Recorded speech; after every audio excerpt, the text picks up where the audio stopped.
What is going on, everybody? My name is Ciara Lawler. Welcome to another week of Movie Mondays. This is the Heroes for Hire podcast. We're back again talking all the week's movie news, entertainment news, and just generally having a bit of a chit-chat about everything to do with film. As always, I am joined by my partner in crime, Mr. Shaun Meehan. Shaun, how is it going?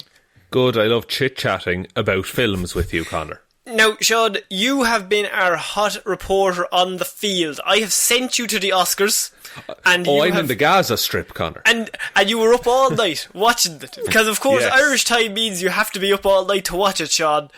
Yeah, it's like fucking midday in the States or something. And it's like fucking, I don't know, 3 o'clock in the morning for us. Anyway, turns out a bunch of films won a bunch of Oscars. All right? Here's the up-to-the-minute reporting. You cannot imagine my delight when I came on this call and Shaun said, I'd stayed up all night watching the Oscars. And I was like, I'm not talking about the Oscars because no movies we like won. And he went, oh, all right. Great. The Irish film was robbed, though. We'll just say that. What, The Irishman? That was last year, Shaun. That was last year. Sorry, it's like no wolf walkers, Connor. What was your favourite scene in Nomadland? You asked that like I watched Nomadland. Although I will say, I went in on like a betting pool of like put in a tenner and guess movies that win. So I put in a tenner and I won $9.62. That's nearly a return on investment. I essentially paid 38 cents to have fun. That's a pretty good way to have fun, though, to be fair. Oh, if you could live your life like that, you'd be sorted. Yeah. Well, this is all just a cover-up of the fact that we should be talking about the Oscars, but we are not... I would say we're a movie podcast for... We are not the refined. We're the everyman, because we are not refined. No. I'm sure all those movies are lovely, and I'm sure they're all excellently acted in, and excellently written, excellently directed. But excellently sound designed, for example. But I have not partaken in watching any of them this year, as opposed to other years, where I feel like, because they're in the cinema, you might go to see them. Whereas this year, we are not allowed to go to the cinema, so I feel like we're a bit disconnected from it all. Yeah, you'd have to go out of your way to do something, and that's just not the way of this podcast. No, I'm not working. So, Shaun, we're starting this week with a trailer for a movie this movie trailer came out, I would say a week and a half ago, but we were discussing it this week, as we didn't get to it last week. We're jam-packed with news. Oh, and that is good. The reveal that the Army of the Dead, we had the official trailer for Zack Snyder's zombie franchise movie that's coming to Netflix. Shaun, you've seen this trailer. I'm sure you think all great things. Go on, please. They're pretty great things, honestly. Yeah. This movie looks really fun. Yeah. This is one of those moments where we're after spending a long time not saying nice things about Zack Snyder. But Zack Snyder is good at zombie films. He's done one, and it was pretty good. Yeah, so if he could just... He's on 100% success rate for zombie movies at the minute. Yeah. So even if this one's like bad, he'll still be at like a 55% success rate, probably. It's pretty good. I'd take that. I'd take that. That'd be all right. Dave Bautista in this, one last job kind of a deal. It's a classic one last job. My favourite part of the whole trailer is when Batista's working in the diner and he's wearing a little white hat. Yeah, and it looks doesn't ridiculous. Fit at all. Because there's no hat on earth that fits the man. No, but it looks like he's trying out a new wrestling gimmick or something. It looks like he's trying out for a really, really low budget play where he's playing the chef. Yeah, and he's the lowly fry cook. And they only have one suit, and the last guy was like 3 sizes smaller than Batista. Batista's the understudy for the actual like main character. Oh no, he's sick. Tom is sick. Batista, we need you to come in on opening night. And the whole like, and we kind of call this, it's a heist, so that there's $200 million in the vault, 32 hours in and out, easy job, easy money. But I think the thing that we didn't call, I think a lot of people were surprised with this, was we watched the first trailer, and the first thing we thought of, zombie apocalypse, why does money matter? And yeah. I remember bringing up that point. But what they've done here is they've cordoned off Las Vegas, so the rest of the world is absolutely fine, and it's just in Vegas that the zombie apocalypse is there. Now, having seen many zombie apocalypse movies, I can only assume that will not last long. No. but at the start of this, it is working. It's working so far, but I think that now because there's greed involved, that people want money and they're being greedy, then that's going to release the zombies, and the real zombie was greed all along. Do you think Zack Snyder's going to go down that route? I absolutely think at the end of this movie, it's going to be zombies sprinting out of Vegas. Yeah, no, that's going to be the last shot, absolutely. Because the only way they're going to be able to get out is by breaking down the wall that's holding them all in or something. Yeah, like or you could go the other route. That I don't think anyone in this team is going to survive. I think it's all going to be heroic sacrifice. Serious? Yeah. Not even Big Dave? No, I think Big Dave will be the last to go. But maybe one person survives. There is talk that Big Dave wants to go in because his daughter is in there. Now, this is just rumours that nobody knows the plot, but he's going in because he wants the money, but his daughter's in Las Vegas and he's trying to see if she's still alive or something along those lines. So if she is in this film and she's like 12, this movie ends with him dying, saving her, and her getting out, correct? Absolutely. And like the person that he's probably like has a rough time getting along with in this movie, they become friends towards the end, and that person then looks after the daughter. He helps them both escape. Good, that's good. And then all the zombies run out. And what do you think of the robot zombies? I'm not sure how to feel about them. Okay. Because it's an interesting concept to do smart zombies. It's an army, technically. So there's lieutenants and then there's normal soldiers. I guess, yeah. And like, you want it. See, it's tough with zombies because it's either like a mindless horde, or a couple that are really threatening. This one seems to be kind of doing both. Double the danger. Double the danger, true. Also, in a pandemic-ridden world, how does the kind of spreading infection storyline work out, do you think? Is there a cure? You sound like the Irish government. Can we fix it? Have any of us come up with anything? What if we introduce quarantine after? Has anyone thought of another mass, Father? Close the airport. What are your thoughts on, in this trailer, there are so many shots of them in the open, walking across a massive field, surrounded by zombies. I don't know how many bullets you have. Eventually you have to reload, and the 8 of them are surely eaten within, I would say, maybe 7 minutes. Yeah, that's the thing. Because there's a couple of shots in this specifically where they're just standing in a circle. Cool shot. It's a cool shot for the trailer. I like how it pans between everyone and you get like instantly the archetype they're playing, because one dude is full on just listening to music with double machine guns in his hands. Yeah. And then there's one guy who's like clearly the scientist dude, and all he has is a bat with some nails in it. But would you not give the scientist the biggest gun? I don't know. See, I think you keep the scientist in the middle, and everyone is trying to protect the scientist because he might know the cure or some shit. I don't know. Why is the scientist there if they're doing a heist?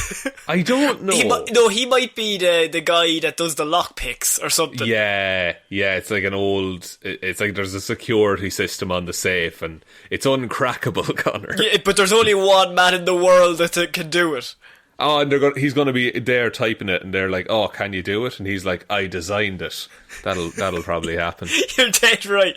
So, watching this trailer, I feel like this could be good, but also it could be just like dumb fun. Yeah, or it could be both. Or both. So good things can be dumb fun as well. Fast and Furious has proven it. This could be the Fast and Furious of zombie movies. You know, why not? I mean, I feel like also Dave Bautista dropped off the Suicide Squad to be in this film. And so he left James Gunn and the safety of James Gunn doing the Suicide Squad to come over here to do this. So he must have read a script. David Bautista normally doesn't pick a script unless it's good. I mean, he did that movie in the football stadium or whatever, but he doesn't normally pick terrible films, is what I'll say.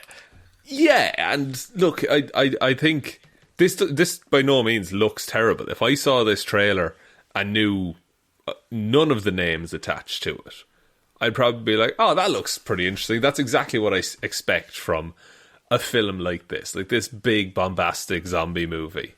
It's just fun and spectacle. And so, in regards to the trailer, does this make you want to see the movie more? Absolutely, and it's also like it's on Netflix. It's like it's going to be there, and I'll just watch it like just on my flick couch. it on. Just flick it on. It'll be perfect. I'm just happy to see Big Dave doing well. We support Dave Bautista on this podcast in all things. In all things. So, Shaun, we're going to move on to our next piece of news, and this involves a little movie called Spider-Man Into the Spider-Verse. Now, we know that they're doing a second one, but we didn't know the teams that were going to be behind the production of the second one. But now we know the directors and the writers for Spider-Man Into the Spider-Verse 2. That is currently being made as we speak. Because, I don't want to alarm you, but the writers for Spider-Verse 2, they're bringing back the Oscar-winning team of Phil Lord and Chris Miller to rewrite... That's a bold move. I don't know if that'll pay off. Are we thinking of bringing back the lads that won the Oscar to write the sequel? I feel like it might be a bold strategy. They fell off solo, Shaun. What do they know? What are the lads from Game of Thrones up to? Can they come in at the end and save it? TV voice. He comes in at the end. Him and Benioff. They would absolutely put this together. Do you think Phil Lord and Chris Miller are like the good versions of David Benioff and TV Vice? They're like the perfect timeline version of those two. Where David Benioff and Vice, they wronged someone in the past and they were just cursed to fucking walk the earth ruining series. So, I mean, the fact that these two are coming back, first great step, but they also they've locked in a trio of new directors as well. Oh, three directors. Yeah, Joaquim Dos Santos, Kemp Powers and Justin K. Thompson, with the follow-up set to once again tackle the continuing adventures of Miles Morales. The crew behind the Spider-Man Into the Spider-Verse set is such a ridiculously high bar, and we're humbled to take on the challenge of charting the next chapter in the story of Miles Morales, said the directing team in a joint statement. 3 directors? Phil or Chris Miller writing it? There's a whole unit of a team coming towards this, York. Maybe what if there is a kind of multiverse thing? Those are 3 separate versions of the same director. And Phil Lord and Chris Miller are 2 versions of the same writer. And they've just that's why all the multiverse stuff is so good, because they have first-hand experience. Write what you know, Connor. Can I just let you know who these 3 guys are? So we've got Phil Lord, Chris Miller, and you're already thinking, okay, well, they're names we know. These other 3 guys, they better be, I'd say they're a bit shit. So Kemp Powers, recently nominated for the Academy Award for Best Adapted Screenplay, and he was also co-director of Soul, the Pixar film from 2 months ago. Right, okay, that won the award, Connor. It did do quite well. It did quite well. Joaquim Dos Santos and Justin K. Thompson are Sony Pictures animation veterans, but they will make their directorial debuts Into the Spider-Verse 2. So Dos Santos is known for working on, you've got Avatar: The Last Airbender, Voltron, and the DC and Warner Brothers shows Justice League Unlimited and Teen Titans. It's gonna be shit. They've ruined Spider-Man. Those are terrible, terrible properties. And Justin K. Thompson has worked on Star Wars, Clone Wars, and Samurai Jack. Jesus. What a team! That's not just good animation. Those are good fucking stories as well. So, That's ridiculous. When you actually boil it down, one of them would have been good enough. But you've got the 3 of them and Lord and Miller. That's ridiculous. You could have just said Samurai Jack there and I would have been on board. No, but you also have Star Wars, Clone Wars, and he's pretty good. But then we've got Justice League Unlimited and Teen Titans. And then the other guy, I mean, he's just won an Oscar. Okay, cool. Yeah, I think you know animation. Do you feel Spider-Verse 2 could be better than Spider-Verse 1? I think, see, it's as I said, like, it's a tough bar to hop over, like, because Spider-Verse was so good and, like, broke a lot of people's expectations of it. So what I think we need to do is subvert those expectations. Oh, yeah. You see where I'm going here? Yeah, this is going to be shit. Yeah. What if Miles Morales burns down a town at the end? But it's a town of orphanages. Oh, we've canonically established it's Orphan Town. And he's just there with... And it's just like big sign. Nobody set any matches outside the town. And he's like, hey. Oh, it's the primary thing they produce in Orphan Town is just dried hay.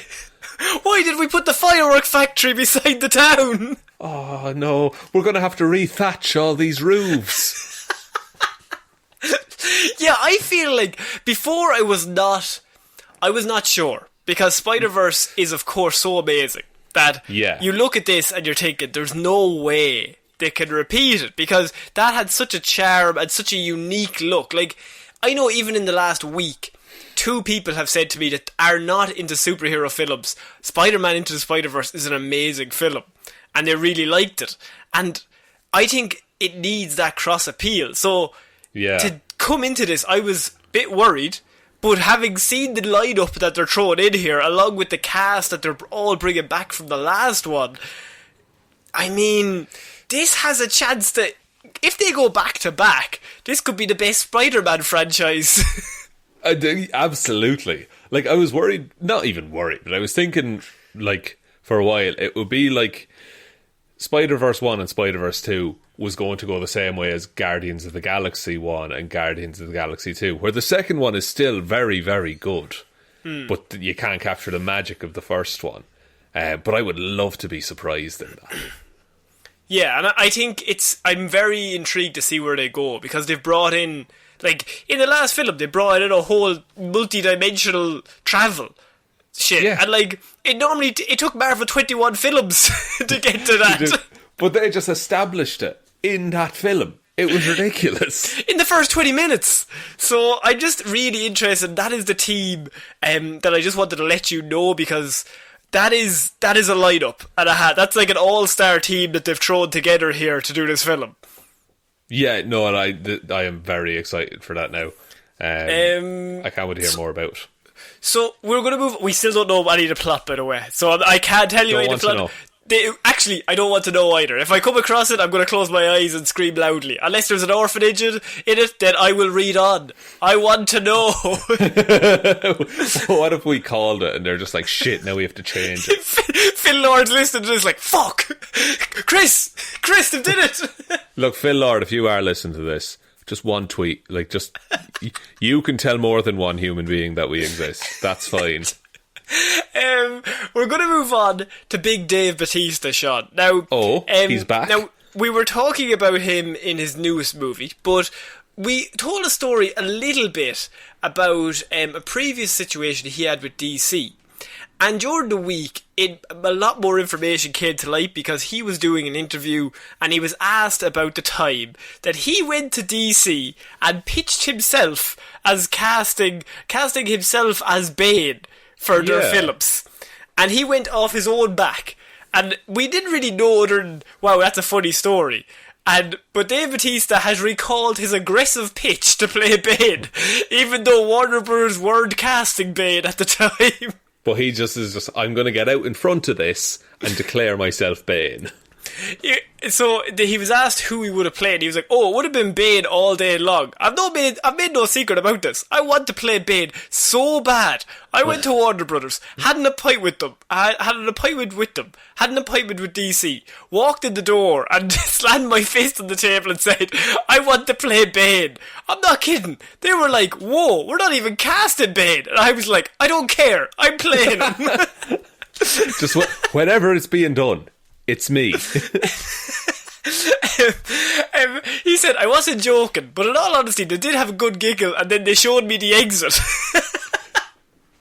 Very brave to show Dave Bautista any exit he doesn't want to go through. Exactly. But the fact that Dave Bautista walked into their studios and was like, I'm playing Bane. They're like, we don't even have did I fucking stutter? I'm playing Bane.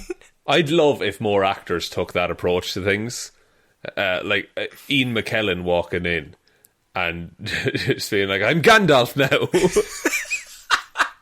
I don't understand it, but I'm Gandalf. I don't really understand the lore, but don't worry about it.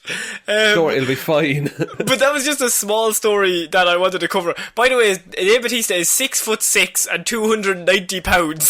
So if he walks in and he says, I'm playing anything, I say, you're dead right, Dave. I feel like that's a good idea. Dave, if you want to play Batgirl, you can. It doesn't really work for the casting. We're looking for someone who's not 6'6", but if you want to play her, I think you have it in you. I mean, I can't stop you. I physically can't. How do you feel about Big Dave? Will they ever bring him back as Bane, really? I think he'd work as it. I think, if there's ever a call to have Bane in a movie, I think, like, it's going to suck for anyone who's cast that isn't Dave Bautista, because there's going to be so many fans being like, oh, Bautista wanted that. Same way, when John Krasinski isn't cast to play Mr. Fantastic, the internet is going to riot. And Emily Blunt not cast as Mrs. Fantastic. Yeah, exactly. I'm not sure Mrs. Fantastic... It's fine. I get what you mean. Is that not canonically the name? No, it'd be Mrs. Richards if anything, but she generally goes by Sue Storm. Yeah, but I just like the fact that he said, I'm Mr. Fantastic, and you all three have shit names. You're the Thing. You're ugly, Ben. What are you, Invisible Woman? Fuck off, Sue. Johnny Storm, Flame On or whatever. Mr. Incredible. Wait, no. Mr. Fantastic. So, no, look, I'm all about Bautista as Bane. I think he'd work in either like the Flash, Wonder Woman, Aquaman universe that we have, or like the Pattinson, bit more darker, grounded universe. I would like to see him in the Pattinson universe, just in terms of, like, imagine Robert Pattinson. I'm assuming Robert Pattinson is maybe 6'1", but like, you have that shot of Dave Bautista Bane standing over Robert Pattinson, and like, Robert Pattinson, I'm sure, is sized like a normal man, but Dave Bautista is not a normal human being. No, he is Bane, pretty much. Like, 6'1", Robert Pattinson, which is like a good, like, head and shoulders shorter than Bautista. I don't think they'll do Bane though, because they already did him in The Dark Knight Rises. Yeah, I think he might need a bit of a break, but I think there's room to do other like, they do a fucking Joker every new franchise, so... Yeah, but Joker's cool. Let's do his origin story again. Where does he come from? I don't know. Better see him go sad. I hope. Would you, and also, let's just say, if they do make a Bane movie, please do Smart Bane.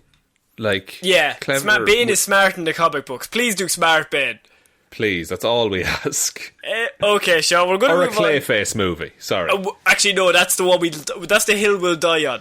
Basil Carlo, bring him in. Do it, that's all we want. Technology's at the point now you can do good clay animations. Get Aardman to do it.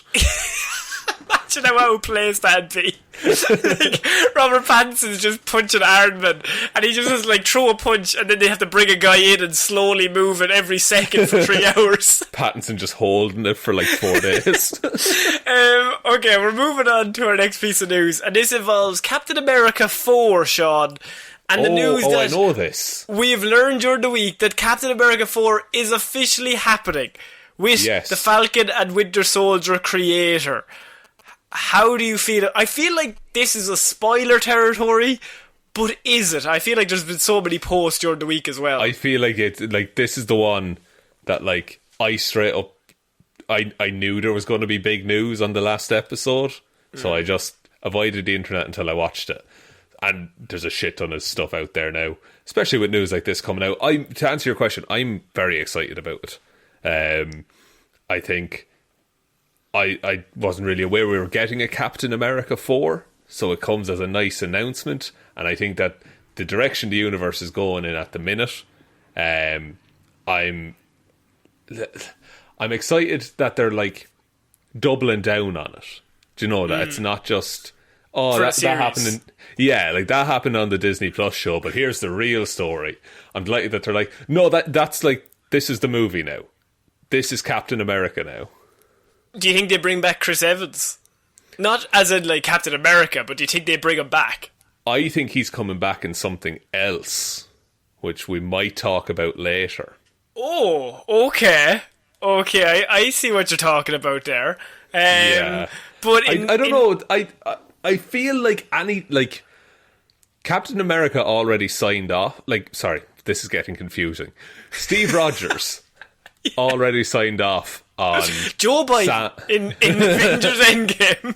112-year-old Joe Biden. He already signed off on look, Sam, you can be Captain America. So I don't know if we need to double down on Steve Rogers coming back and being like, you're doing great as Captain America. Yeah, I feel like if he turns up and just kind of gives a thumbs up, it's kind of like, well, okay, cool. Because then you're just going to look at Steve Rogers and be like, oh, that's Captain America. Yeah, you don't want that moment where they're in the scene together and you're kind of like, well, there's Captain America and the other guy. Yeah, exactly, yeah. You don't want... Because even if you don't consciously think that, somewhere in your mind it'll be, oh, that's the original Captain America that you're thinking.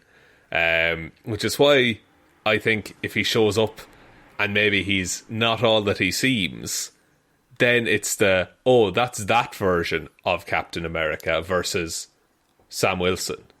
And can I feel like we're in not spoiler territory. Are we spoiling all of this or not? Do we want to put a spoiler thing up?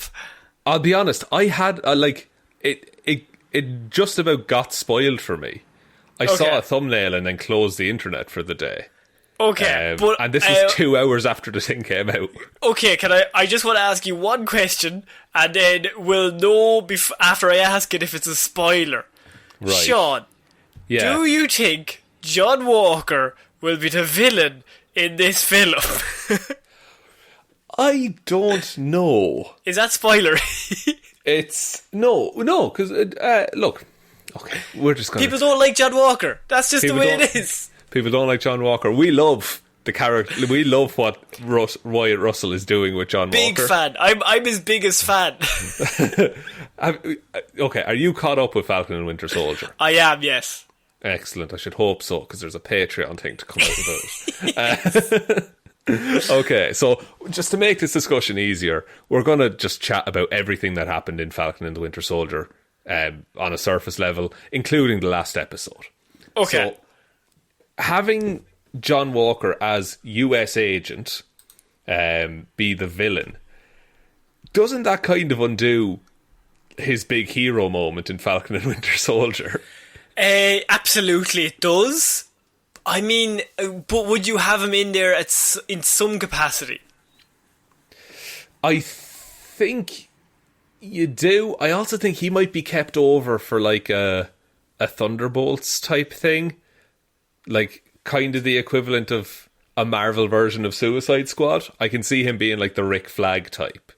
Oh, no, I think he'd be great as he thinks he's Rick Flag, but he's definitely not Rick Flag. He's definitely not Rick Flag. No, he's bossing people around. They're like, who the fuck is this guy? He's like, I'm Captain America. Or at least I used to be, so come on now. I used to be. I'm US agent, guys. Yeah. I don't know. I think he might show up, but I also think they're not going to want Captain America 4 to be it's the same cast as Falcon and the Winter Soldier, because then people who haven't seen that might not be as inclined to see the film. Yeah, I think, you don't bring back Zemo. I think you don't touch Sharon Carter. You don't go near any of that stuff. I think you just give him a brand new story. Just let him be Captain America in a brand new story and you could even go so far as maybe giving us some backstory. And I'm not going to give away my thoughts on the series, but maybe giving us some backstory on what has happened in the previous 5 years in Captain America 4. We'll get into all of it. It'll be on Patreon soon if anyone wants to listen to that. But the fact that they're doing 4 is really cool. Do you think if it doesn't do well, they'll pull it? Ooh, I don't know, honestly, because the Captain America films, they've increased in... Well, okay, you had the first one, which was real good. You had The Winter Soldier, which was fucking amazing. You had Civil War, which was real good. And you had Falcon and the Winter Soldier, which is pretty good. So they've always been like consistently good quality. I think they've always done well. And I think, like... I think once the poster for the movie comes out, I think there's going to be a lot of people who might not have caught up with the Disney Plus stuff, then see that, catch up with Disney Plus, and are like, aces, I'm all in, I want more of this. Okay, that's fair enough. So yeah, there is a Captain America 4 on the way, but really it's a Captain America 1 in like a brand new place. Yeah. So that's the thing about these movies. Do you follow the mantle, or do you follow the man? Like the man, yeah. Or woman, or whatever. Yeah, and what if it's coming out? There's Captain America story in that happening. That looks real good. Yeah. Okay, right, that's fair enough. So Captain America 4 is on its way. I'm interested to see where this fits in the whole next phase, what we're going to get from this. I want John Walker to fight Shang-Chi. I want them to think he's going to win. He's still going to get his ass handed to him. No, but I want them to think he's always going to win. Big shout out to John. He has Steve Rogers who's like optimism and nothing else. No talent, but you have to respect the grind, Shaun. We're moving on to our next piece of news, and this involves the Furiosa prequel that we are now getting in the Mad Max universe. It has started filming. This is George Miller's Furiosa prequel, but most importantly, we've learned that a little bit more about it, and that is that Furiosa prequel will span many years in the Mad Max timeline. So it won't just be set in 1 year. That will be about Charlize Theron's character. It'll be set over loads of years and will be I think it's going to be the biggest movie in Australian history. Jesus Christ. I mean, that's pretty good, honestly. Yeah. It also means that they can delve into the world. Exactly, because the Mad Max timeline is weirdly split. Like a bunch of shit happen and the movies all jump around. So like just looking at it, it goes the original Mad Max, then Road Warrior, then Fury Road, then Beyond Thunderdome. Okay. So the Furiosa and also Fury Road is set in 1995. So if Charlize Theron is what, like 30 or 40 in that movie? 35. So Charlize Theron is always just 35. She was just 35. It's perfect. So like conceivably, if you go back even 10 or 15 years, that's kind of just at the start of when society went fucking mental. Do you know who's playing Furiosa? No, I don't actually. Anya Taylor-Joy will be playing Furiosa, alongside Chris Hemsworth, who's also in the cast. The second best Hemsworth? The third best Hemsworth is in this film. After Bo and Luke, of course. Bo's the Wilson brother, sorry. Bo. Bo Hemsworth's a strong name, though. Bo Hemsworth, he's a hunter. Bo Hemsworth is a badass. He is. No, sorry, it goes Luke, then Liam, then Chris. Chris, he's the worst. Everyone take a look at Chris. Ugh, disgusting. Gross, vomit. Where's Luke, I shout. Where's Luke? So, no, look, it's a good cast. It's a good, like, series. It's done really well in the last few years. And it's still George Miller is directing it, isn't it? Yes, so George Miller is directing it. You've got Anya Taylor-Joy playing Furiosa, and then you also have Chris Hemsworth in the movie as a supporting character, but we don't know what his exact role will be, whether he'll be good guy or bad guy. I'd like to see him be bad guy. I think he's going to mix it up. I think he's going to be bad guy that turns good, probably. Or good guy that turns bad. Oh, and then maybe. that could be interesting. Could you... And I feel like a Furiosa prequel, there was a lot of talk about how without Charlize Theron it wouldn't work, but to get Anya Taylor-Joy in is a very strong start, along with Hemsworth. You're trying to get people back on board, to be like, okay, Charlize Theron, who was amazing in that last film, she's not in this, but we've got these other cool people that are in this film. Yeah, I wasn't really, like, mad on the idea of this at first, because I was just like, oh, it's a prequel about a character that I don't need to know her backstory. She's cool already. But now they're kind of doing that, but they're also fleshing out the world with it seems. Yeah, you could just do a whole movie of how the world went to shit. Yeah, you do the downfall of society. Like, that's an interesting way of doing things. And she's up to the fucking weird... Sorry, because it somehow evolves from, like, rural Australia to, oh, here's a cult that worships chrome. The movie The Crow? No, Chrome. Oh, sorry. Connor. Not The Crow. Oh, man, I love The Crow. I'm mad about The Crow. Fuck off, Max. I'm watching The Crow. No, look, I'm excited to see that, and started filming, so we should see it in like 2 or 3 years. Yeah. And it's, as I said, it's set to be the biggest film project of all time in Australia. So I feel like they're going to destroy about... They're going to... Luke Hemsworth is on that show. How dare you? So is Chris. So we're moving on to another Chris Hemsworth and Luke's Hemsworth jaunt.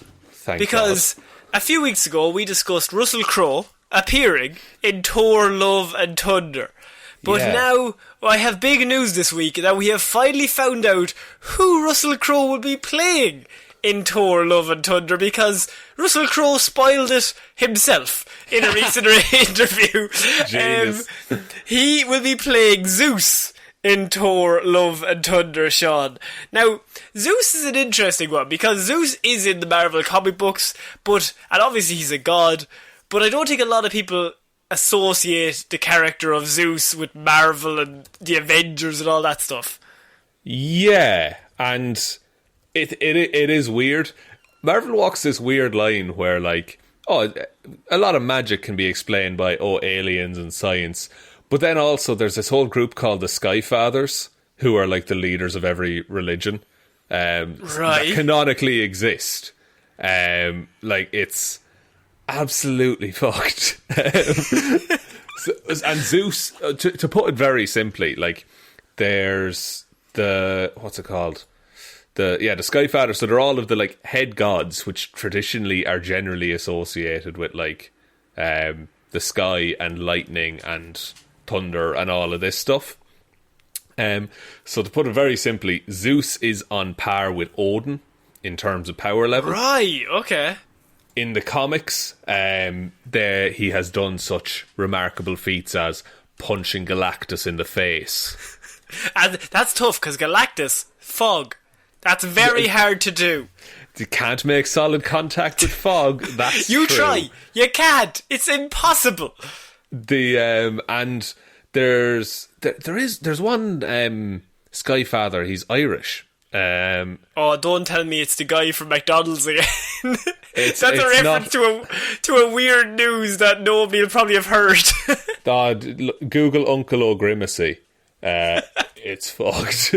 But yeah, he's basically all the powers of Odin, which, given that we know Christian Bale is playing Gore the God Butcher. And what's Zeus? King of the Gods. King of the Gods. That is going to be a problem. Yeah, also he's like Hercules' father and stuff like that. That all still stands in the Marvel universe. It's so interesting that Marvel has both Santa Claus and Zeus in canon, that they are characters. Yeah, and like they have the whole Greek pantheon. Like, they're all real. That's so mad. Yeah, Hercules is basically like a Thor. He's basically the same as Thor. He's the one Olympian who's just like, no, I'm going to protect Earth. I care about Earth. Everyone else can take or leave it. See, I suppose there's similarities between the two of them. So bringing Zeus in, Russell Crowe, will he just be an Odin replacement because they killed him off? Maybe, but I also feel like it's the idea of like merging those two mythologies and just having them interact. Isn't it mad that that's happened? Like, has that... how many times in fiction even has that happened? Yeah, like, the one I'm thinking of is mad. God of War.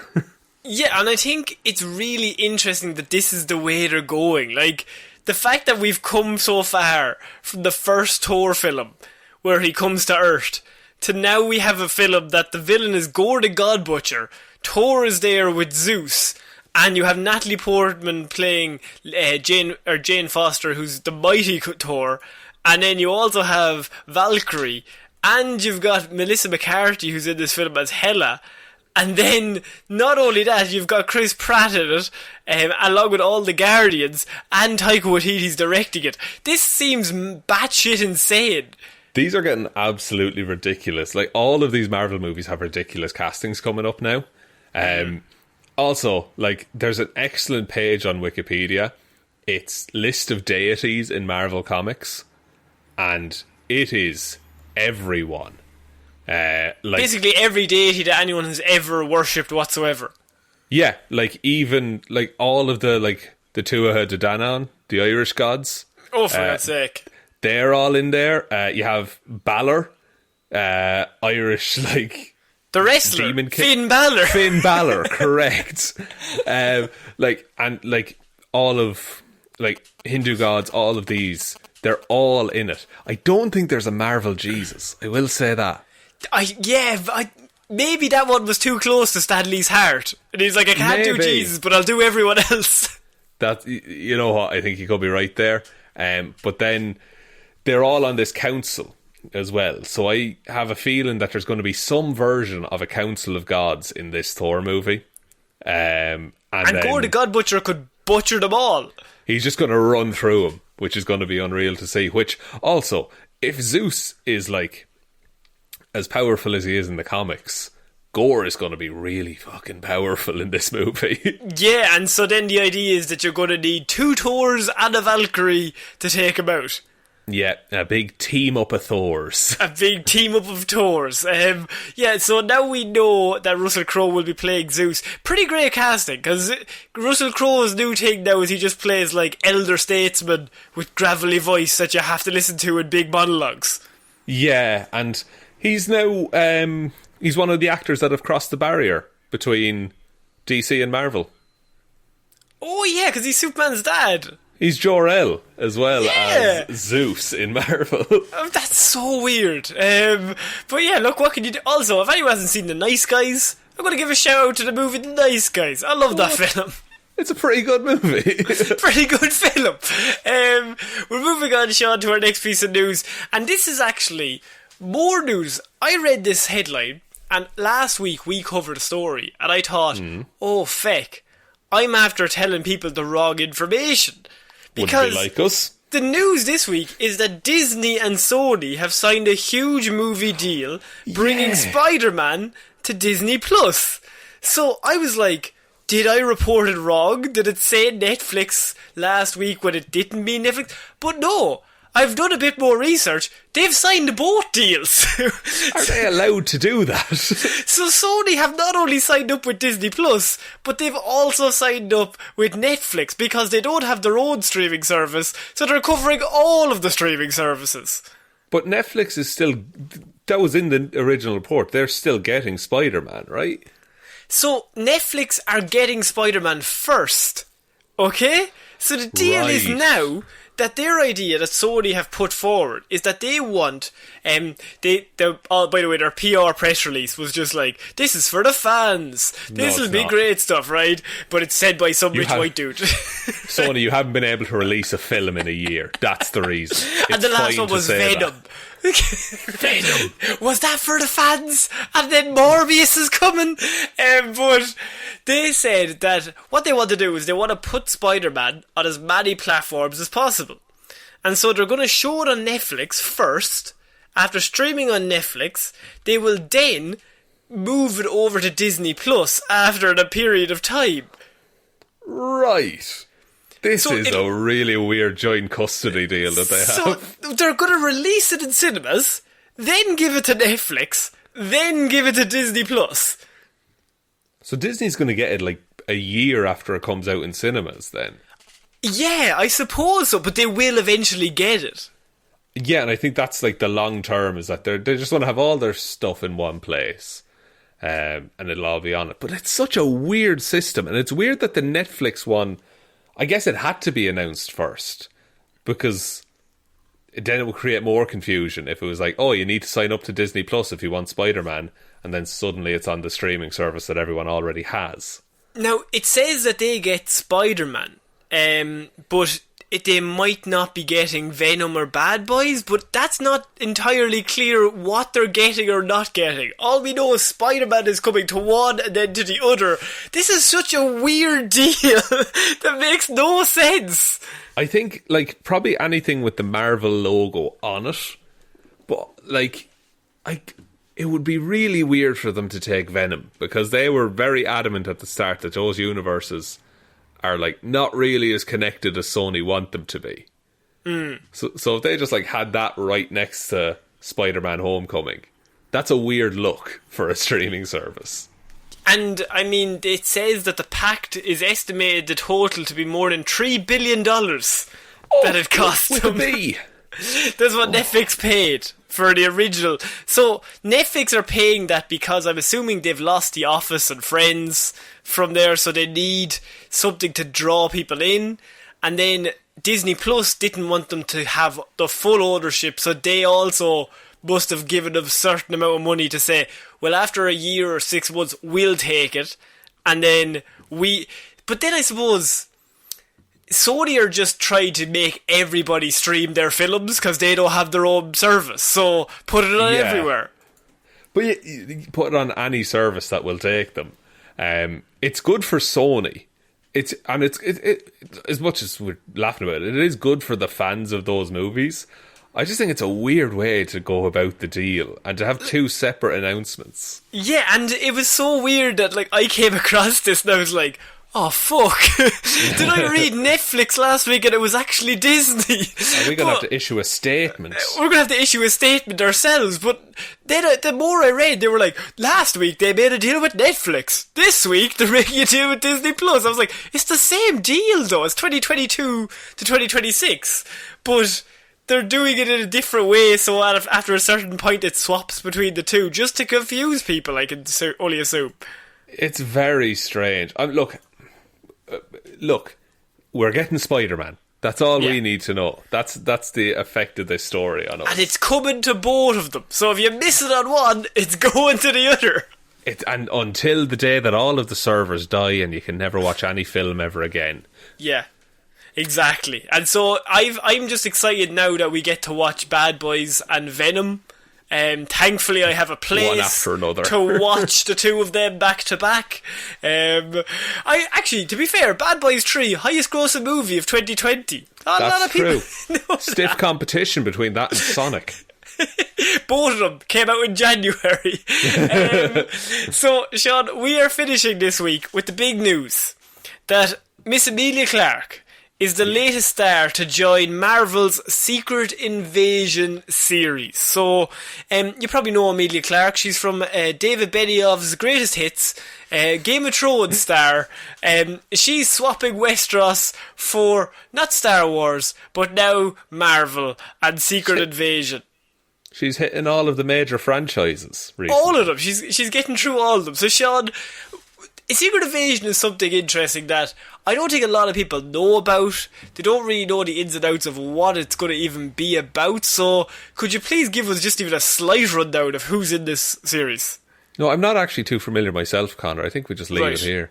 Okay, well, thank you for tuning in. No, so Secret Invasion was an event in Marvel Comics. Basically, so Civil War happened, right? Which meant that all the superheroes had to be registered with the government. And this was fine for a while, but then Marvel didn't really want to do that anymore. Like they needed to get rid of the act, but they didn't want to just throw it away and make all that story. Storyline. It's a good story. They didn't want to make it meaningless. But they also didn't want to just, like, keep it. So what they did is they set up that years and years in the past, the Illuminati of the Marvel Universe, which is, like, Reed Richards, Iron Man, Charles Xavier, Black Bolt, Namor, and I'm probably forgetting someone, but it's fine. They all went off to see these Skrulls who were fighting the Kree. They were too near Earth, and they were like, look, if you come near Earth, we're going to destroy your whole planet. And the Skrulls, what they did, they kidnapped the Illuminati and took a bunch of their DNA and studied their physiology, were able to replicate their powers, and then sent them back on their way. Okay.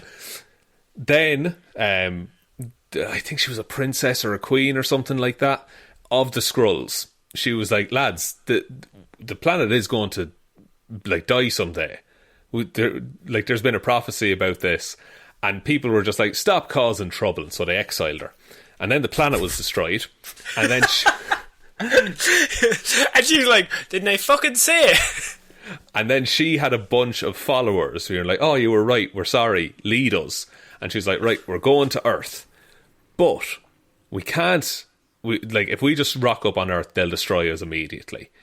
So what they then did was that they spent years, and this is all retroactively done, they spent years capturing superheroes, copying them, and waiting. What? Yeah, this is all written in to have happened years and years ago. So, and they slowly infiltrate the heroes. So for, like, actual comic runs, there were things in Civil War, and it's like, God, isn't Iron Man acting a bit weird and out of character? That was all retconned to be, oh, he was a Skrull. It's classic. It's like, we wrote it wrong for a little bit, but now he's a Skrull, so it's okay. Now he's a Skrull. And then it's revealed, basically, who was it that died? Someone is killed and they turn back into a Skrull. And so they're just like, okay, we need to study this. So they take the person who was killed to Reed Richards and Hank Pym. And they're trying to study him. And the main thing is that they don't know who's a Skrull and who isn't. They literally don't know who they can trust. Yeah. Prior to this, by the way, Nick Fury just fucking goes to ground. He's just like, I'm staying away from everyone. Fuck off. I'm picking a few people that I trust. And I'm gonna prepare for this myself. He didn't tell anyone about it. What? Okay. Because he was like, I don't know who's a Skrull already. Nick Fury always knows first, is the thing in Marvel. It's like Hydra, but like multiplied by 10. Exactly. Yeah, because they're literally could be anyone. And so Reed Richards is just like, okay, I've studied the body. I know exactly how to tell if someone is a Skrull or not. And then Hank Pym, could be a Skrull. No, he's not a Skrull, but Hank Pym, who's beside him, is. Oh, fuck off. Okay. And he shoots him with a gun that, like, fucking relaxes all his molecules. So because he's a stretchy man, he just fucking explodes around the room. And then what happens is there's a place in the comics called the Savage Land. It's in the Arctic Circle, and dinosaurs exist there. Of course they do. So a ship lands there, and a bunch of heroes go, and they'll just go and they're going to check it out. And out of the ship walks a bunch of superheroes in old versions of their costumes, the time from when they were captured. What? Okay. And so it's mainly for the reader, so you can kind of tell who's a Skrull or not. But they all come out, the fight escalates to New York.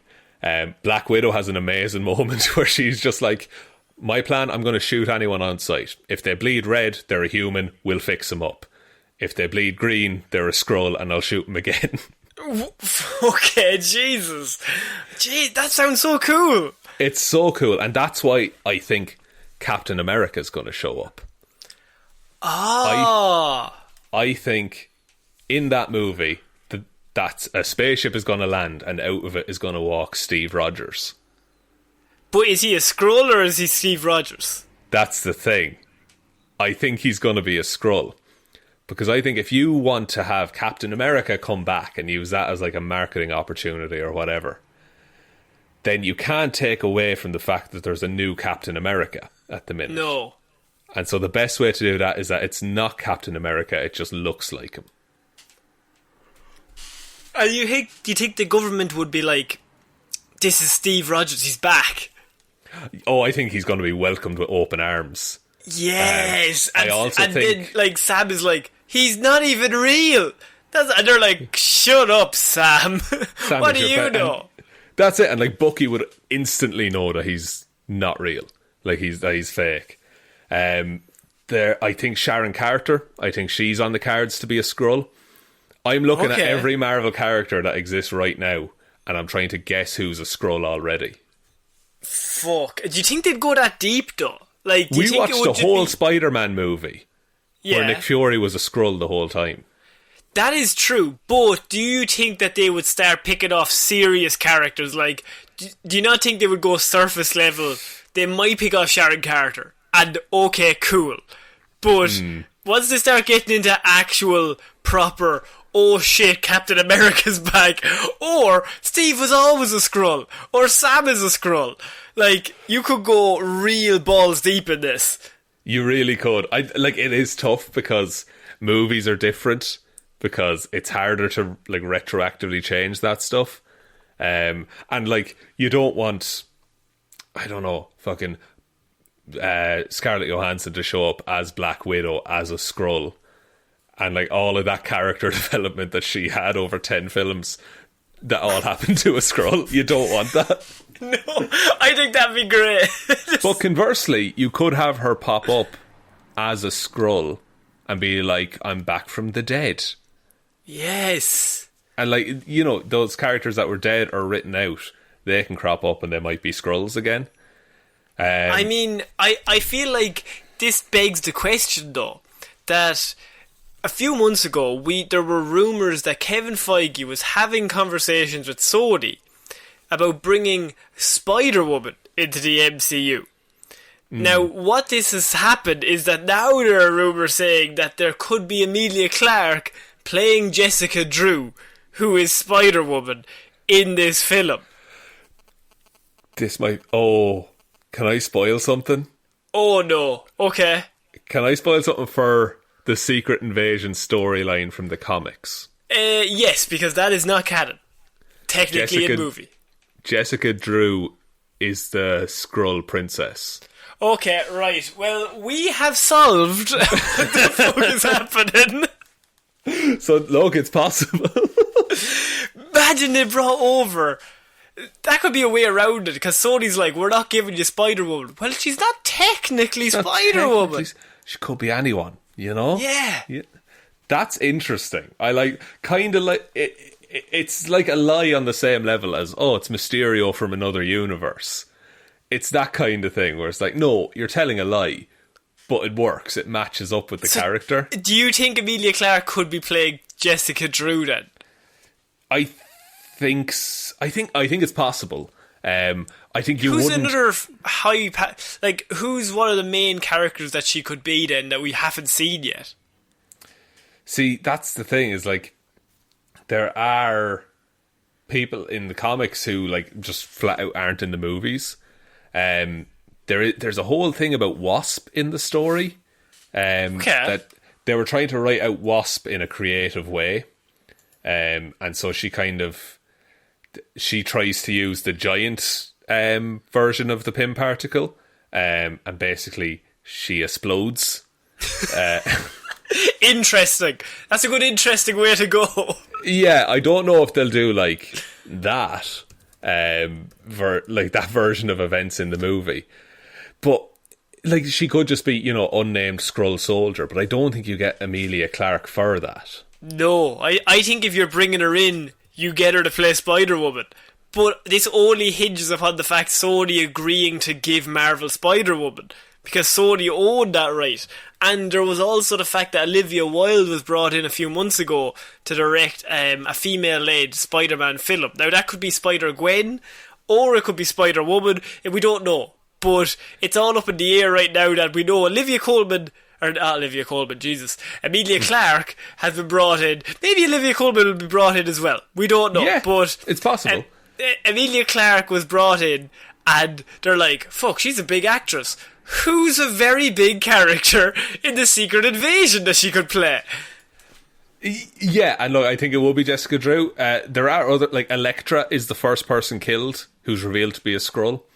So you could go that way. If you got Jennifer Garner back, that would actually be hilarious. Oh, and so that's why they were fighting on a seesaw. Two Skrulls. Two Skrulls. And that also, it sets the stage for Norman Osborn to become leader of S.H.I.E.L.D. Because he kind of engineers events where it looks like he saved the day. Of course he does. Classic Norman. Yeah, classic Norman. So depending on how the MCU goes over the next few Spider-Man films, that could be a way to go about it. Who's Norman Osborn and... Do we have a Norman Osborn? We don't have one yet. That's the thing. Oh yeah, we don't have one. I was just trying to... I was like, am I forgetting someone who's playing... We don't have one yet. No. Emilia Clarke. Emilia...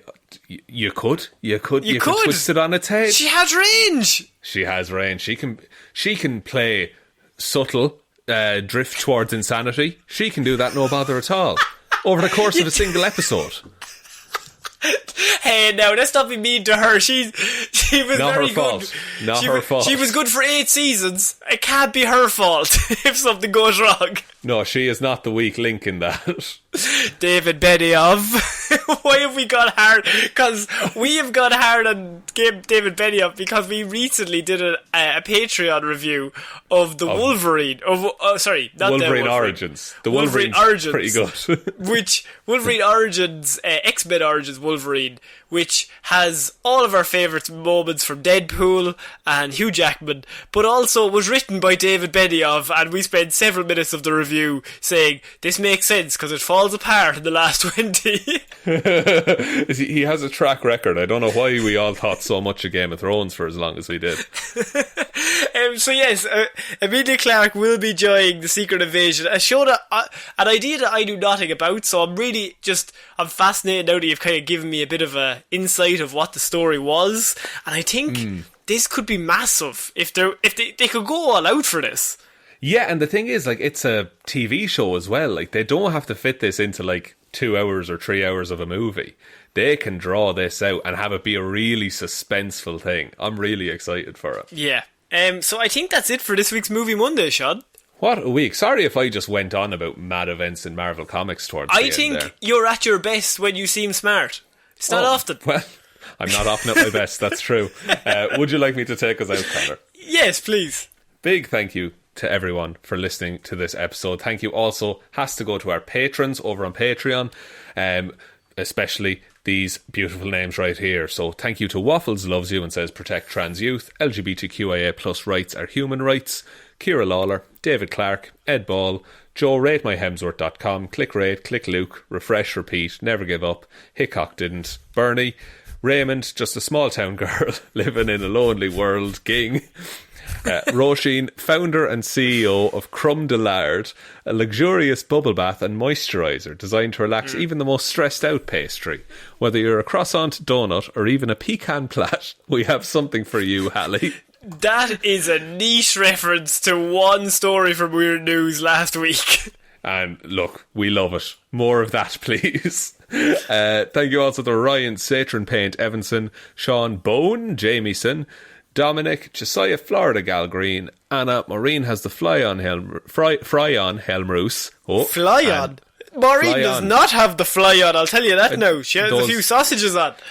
So a few swages. Excellent. and little Dicky, Jackman stubs his toe and yells cunt McGrew. That's also a niche reference to last Movie Mondays. Or is that Patreon? Look, head over to Patreon, change your name to whatever you want. I think that's a reference to me talking about Real Steel for 45 minutes. Oh, it is, yes. No, it is, yeah. Yeah. But yeah, head on over there. I've talked about too much Hugh Jackman this week. We're two huge and jacked men, that's true. Yes. So head on over there. There's also a merch shop down below. You can follow us on Twitter at Heroes for Hire Pod. The 4 is the number 4. Facebook, go to Detective Divilment's discussion group to chat about things. Follow us on Instagram, Heroes for Hire Podcast, or email any questions or queries to heroesforhire_@outlook.com. Actually, if people want to go to like the Facebook or Twitter or anything and tell me who they think is a Skrull, I would be very interested to hear your thoughts. Everyone. But are we Skrulls? You are, anyway. I know that much for sure. Well, that's a given. I was just asking in general, are you? But other than that, just tell one human being that we exist. Just the one, please. So I have been Ciara Lawler. I've been Shaun Meehan. And see you next week, guys. Bye. Bye.